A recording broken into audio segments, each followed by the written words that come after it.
En septiembre de 1942, el primer grupo de Avengers empezó a llegar al campo Henderson en Guadalcanal. Los Avengers eran parte de un grupo aéreo asignado a destruir los barcos japoneses en la zona. Aunque los Avengers habían entrado a servicio hace apenas 3 meses, ya se habían ganado un sobrenombre poco halagador. El general de Infantería de Marina George Dooley explica. Le llamaban pavo. ¿Por qué le llamaban así? Pues porque parecía un pavo. Volaba pesadamente. Se parecía al F-6F Hellcat, pero no era tan atractivo a la vista. Durante la Segunda Guerra Mundial hubo una urgente demanda de aviones Avenger en el Pacífico del Sur. El general George Dooley tenía menos de un mes para familiarizarse con su Avenger y su tripulación. Un adiestramiento tan breve a veces daba como resultado confusión en batalla. El general Dooley recuerda una ocasión. El artillero de la torreta era el sargento John Dewey. Cuando vio un avión enemigo aproximarse, gritó, «¡Bandido a las 12!». Pero en realidad era bandido a las 6.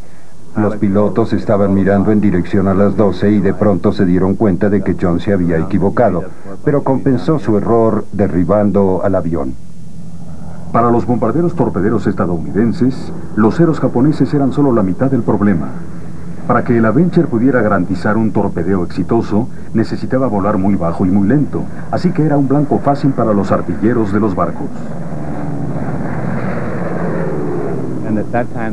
En esa época el torpedo que usábamos era poco confiable. Nuestra táctica consistía en bajar a 200 pies y a 200 nudos y mantener la aguja y la esfera en el centro, todo nivelado, para luego soltar el torpedo con la esperanza de que diera en el blanco. Cuando uno pelea contra un enemigo que le está disparando con todo lo que tiene, lo único que uno quiere es acertar.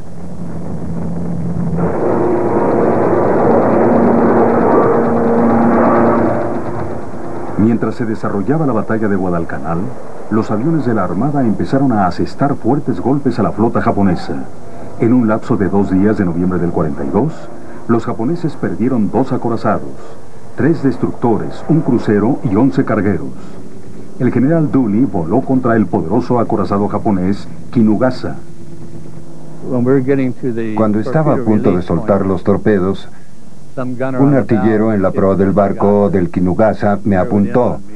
Vi lo que parecían pelotitas rojas de golf en el lado izquierdo de mi avión. Tuve que recobrar el control para llegar al punto de lanzamiento de torpedos. En ese punto el artillero empezó a alcanzarme en el ala de babor. Podía escuchar el cuchi, cuchi, cuchi de los proyectiles. Solté los torpedos y regresé a la base piloteando el avión con mucha precaución para que el ala no se desprendiera. Pero cuando llegué a la base me di cuenta de que el ala había resistido a pesar de estar agujereada. Los errores cometidos en la batalla de Midway no se repetirían en Guadalcanal. Los bombarderos torpederos ahora atacarían a los barcos bajo la protección de los cazas Wildcat y Hellcat, volando arriba de ellos. A principios de 1943, los cazas de la Armada estadounidenses ya habían aprendido tácticas más eficaces para enfrentarse a sus adversarios. Es cierto que la experiencia en combate mejoró las oportunidades de los Estados Unidos en sus batallas aéreas sobre el Pacífico del Sur, pero fue la aparición de un nuevo caza, el F-6F Hellcat, lo que inclinaría la balanza en favor de los Estados Unidos.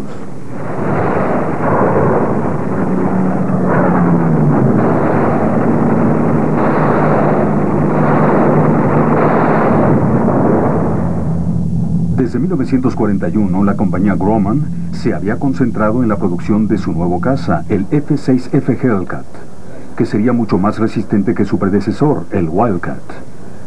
El gobierno quería Hellcats y los quería rápido. Con la escalada de la guerra, Rossi fue promovida de remachadora a piloto.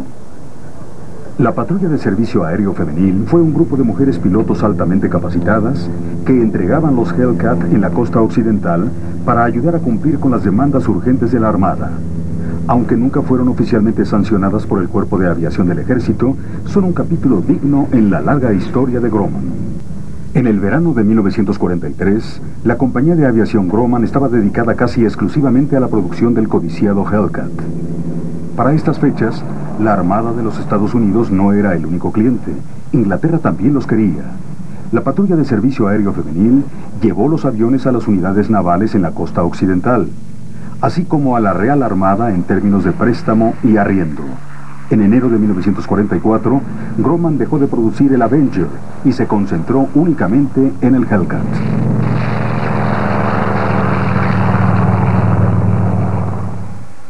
La Armada estaba tan confiada en General Motors que toda la producción del Avenger fue puesta en sus manos. En diciembre del 43, el Avenger número 1000 salió de la línea de montaje de la planta de General Motors en Trenton, Nueva Jersey.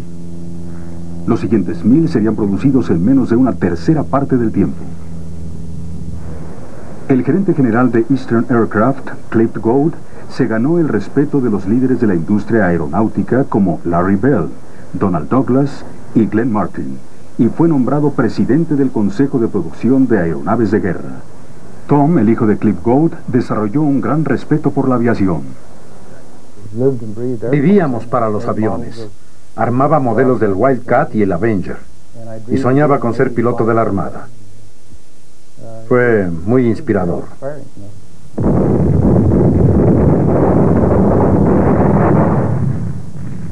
Con las victorias aliadas en Guadalcanal y Nueva Guinea, los japoneses pasaron a la defensa en el Pacífico.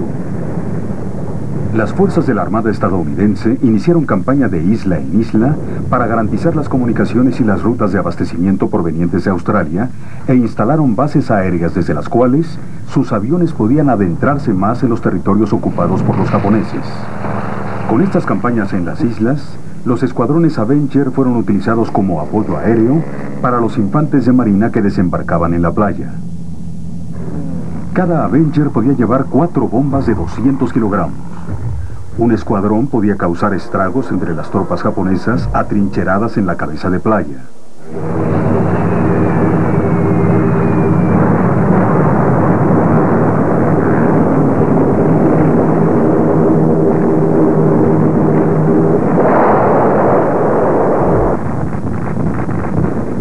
Después de días de bombardeo para debilitar las defensas japonesas, la 7ª División de Soldados de Infantería y la 4ª División de Infantería de Marina desembarcaron en el atolón de Kwajalein.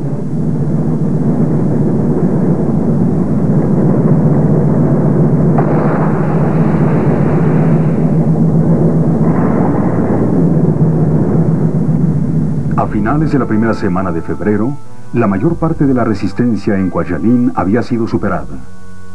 La Armada había planeado avanzar a las Islas Marshall a mediados de abril, pero la resistencia japonesa había sido tan débil en Kwajalein que los demás desembarcos se realizaron antes de lo previsto. Después de los bombarderos aéreos de los Avenger, los infantes de marina estadounidenses recorrieron un desolado paisaje en busca de algún foco de resistencia. A finales de la campaña de las Islas Marshall, el resultado fue el siguiente: Estados Unidos 600 muertos y 1.800 heridos, Japón más de 9.000 muertos. 2 semanas después del desembarco, se construyeron pistas de aterrizaje y los escuadrones de Avenger se prepararon para la ofensiva final hacia Japón. En junio de 1944, la flota estadounidense estaba consolidando su dominio en Saipán y Guam. Al mismo tiempo, una de las batallas más históricas de la Segunda Guerra Mundial se estaba gestando, la batalla del Mar de las Filipinas, el combate aéreo más grande jamás protagonizado entre 2 fuerzas de portaaviones. Para los norteamericanos, esta operación llegó a conocerse como el tiro al pavo de las Marianas. Sobre los cielos del Mar de las Filipinas, el caza Hellcat reinó supremo. El primer día, la Armada japonesa perdió 156 aviones.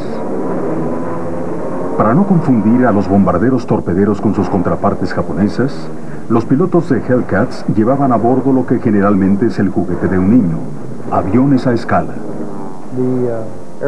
Los pilotos de la Armada llevaban en la cabina aviones a escala de plástico duro, generalmente de color negro, con el fin de aprender a identificar los diferentes tipos de aviones. Los llevaban en todos los aviones aliados y en todos los aviones alemanes y japoneses como medida de seguridad, para no confundir sus aviones con los del enemigo en el momento del combate. Bajo la protección de los caza, las tripulaciones de los Avenger podían concentrarse más en soltar bombas y torpedos que en repeler a los cazas japoneses. El implacable bombardeo debilitó la resistencia japonesa y a finales de junio casi todas las Islas Marianas estaban bajo control de los Estados Unidos. A finales de 1944, las fuerzas japonesas se estaban aferrando a sus últimas posiciones en el Pacífico del Sur. En octubre, los portaaviones estadounidenses empezaron su ofensiva final contra los japoneses, mientras se abrían paso a Okinawa y Formosa. A medida que se alargaba la guerra en el Pacífico, los escuadrones de Avengers serían más útiles en misiones de bombardeo que de torpedeo contra los barcos japoneses. De Luzón a Mindoro a la liberación de las Filipinas, los escuadrones de Avengers golpearon implacablemente a un enemigo que estaba perdiendo rápidamente el control de la guerra. En un último intento por detener a la flota estadounidense, los japoneses recurrieron a medidas desesperadas. Los tripulantes de un buque escolta de la Armada estadounidense se quedaron estupefactos al ver los aviones japoneses clavarse directo hacia sus barcos. Estos fueron los primeros marinos en experimentar los atroces ataques kamikaze. La defensa principal contra los pilotos suicidas era cubrir los cielos con una lluvia de proyectiles antiaéreos. Y aunque algunos lograron estrellarse contra los barcos estadounidenses, la mayoría de los kamikazes encontraron el mar al final de su zambullida. La isla de interés principal era Iwo Jima, que los aliados querían establecer como base para los cazas que más tarde protegerían a los B-29 designados a bombardear Japón.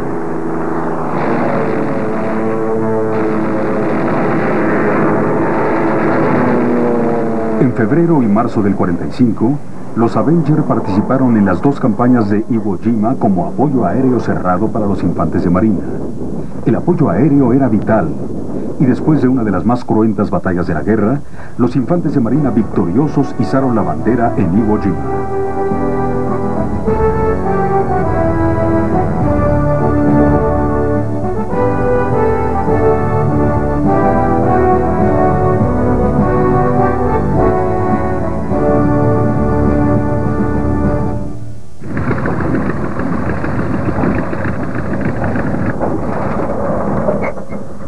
Aunque la Armada de los Estados Unidos estaba ganando la guerra en el Pacífico, los retos diarios que enfrentaban los aviadores navales eran abrumadores.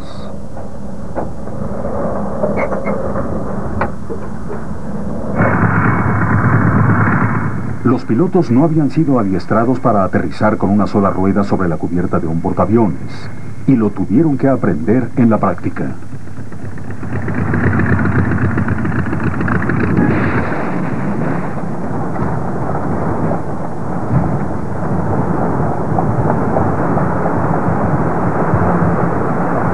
En la Segunda Guerra Mundial no había asientos de eyección.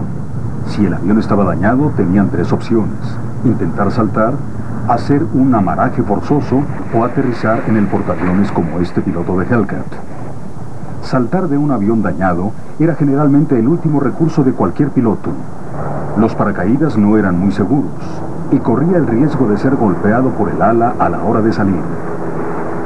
El amaraje forzoso era la mejor opción, pero solo si el avión respondía a virar contra el viento cuando tocara el agua.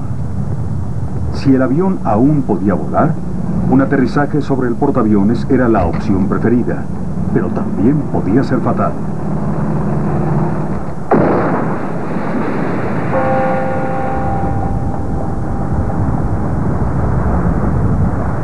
Los trabajadores de General Motors siempre necesitaban tener presente el peligro que representaba volar. El peso no era problema en un auto. De hecho, a la gente le gustaban los autos pesados porque los consideraba más seguros. Pero en los aviones, cada kilo de peso extra era un problema, porque el avión tenía que ser ligero para llevar más carga, más pertrechos, más cañones. Para ser una máquina de guerra eficiente y rápida, el enfoque era muy diferente. Debía ser resistente y ligero a la vez.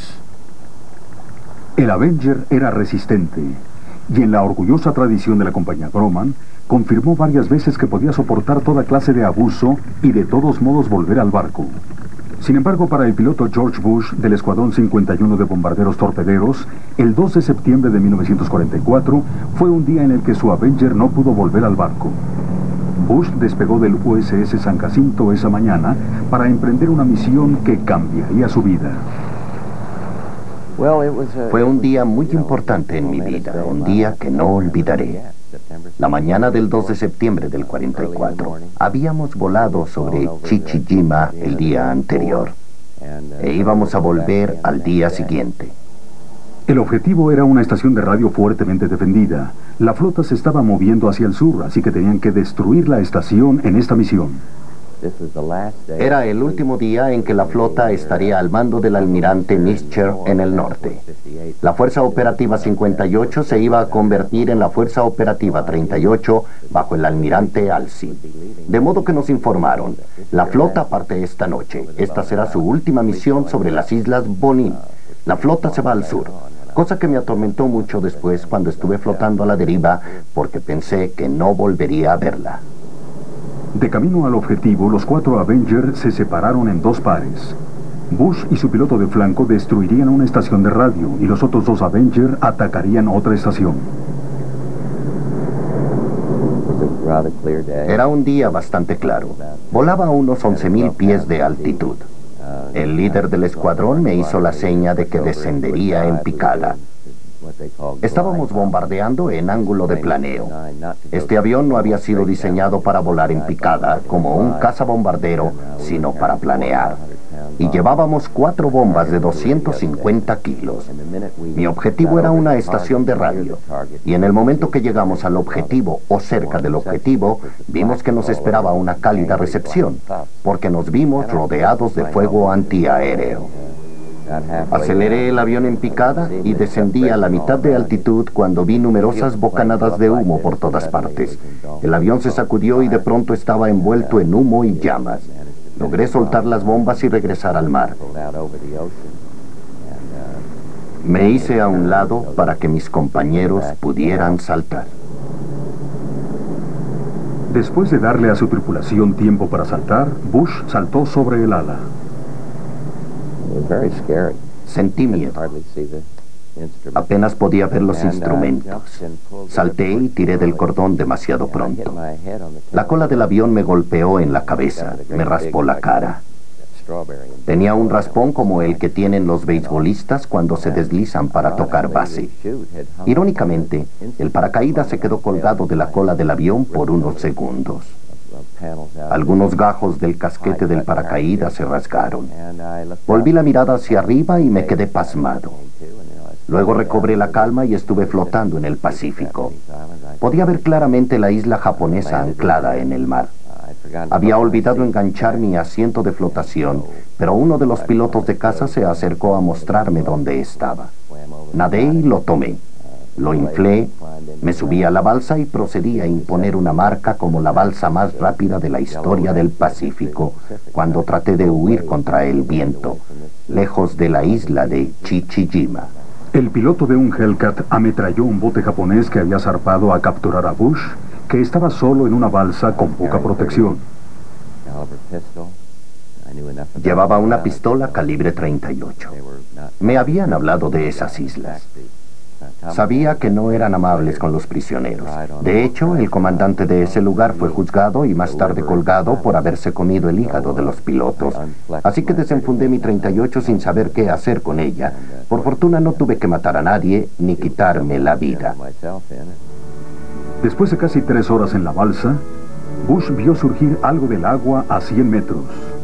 Este pietaje fue tomado a bordo del submarino USS Finback, cuando rescató a Bush de las aguas de Chichi-Jima.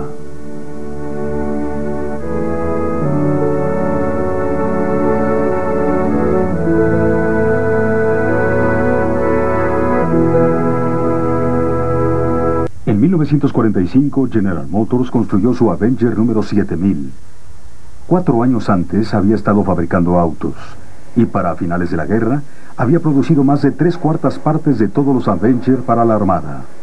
Este monumental esfuerzo de conversión fue reconocido por el presidente Truman, quien visitó la planta con el secretario de la Defensa y un grupo de almirantes muy agradecidos.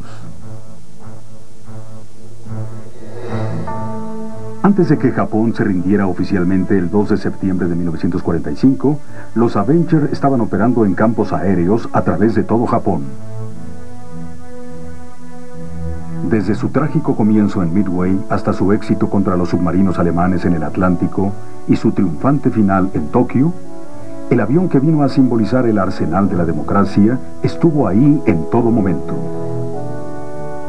¿Podrían volver a unirse las industrias de los Estados Unidos de la misma forma que lo hicieron durante la Segunda Guerra Mundial?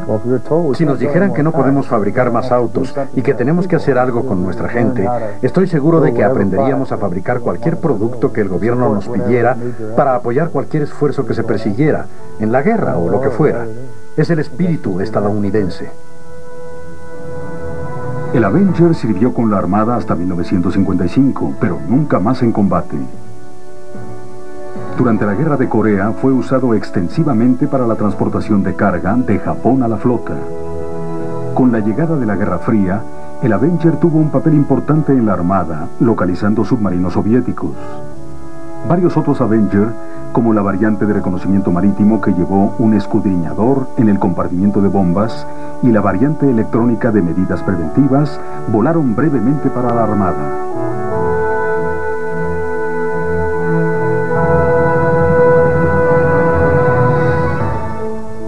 El Avenger aún vuela hoy.